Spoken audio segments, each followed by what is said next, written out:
Alors l'Internet est techniquement mondial, c'est-à-dire que l'ensemble des pays sont connectés, y compris la Corée du Nord, où quand vous êtes un ressortissant étranger, vous pouvez vous connecter, enfin vous pouviez. Mais dans des pays comme la Chine, sans doute pour des raisons politiques, le filtrage est effectif entre l'extérieur du pays et l'intérieur du pays, à travers ce que les Chinois eux-mêmes, avec humour, appellent le Great Firewall of China. Et dans des pays comme la Russie, en revanche, il n'y a pas de filtrage des contenus, mais le pays fait, pour des raisons économiques, des pressions sur les compagnies étrangères pour préserver ses champions nationaux, comme par exemple récemment Yandex, le moteur de recherche concurrent de Google.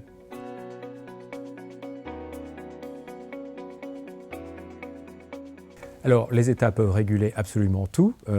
Évidemment, ils le doivent dans l'Internet comme pour le reste. En revanche, il faut qu'ils le fassent à bon escient. Et le faire de manière purement défensive, en croyant que cela va empêcher notamment la révolution numérique de débarquer dans les États en question, c'est extrêmement utopique.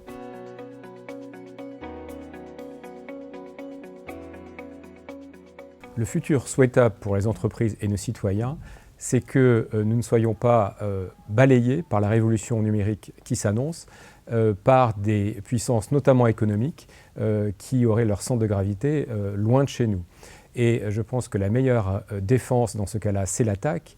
Et en tant que citoyen, en tant qu'usager, nous avons tendance à choisir les services les meilleurs. Je suis venu avec Uber, j'utilise également les taxis G7. J'utilise Uber parce que je trouve ça plus confortable, plus agréable, plus performant que les taxis G7, même si j'utilise les deux.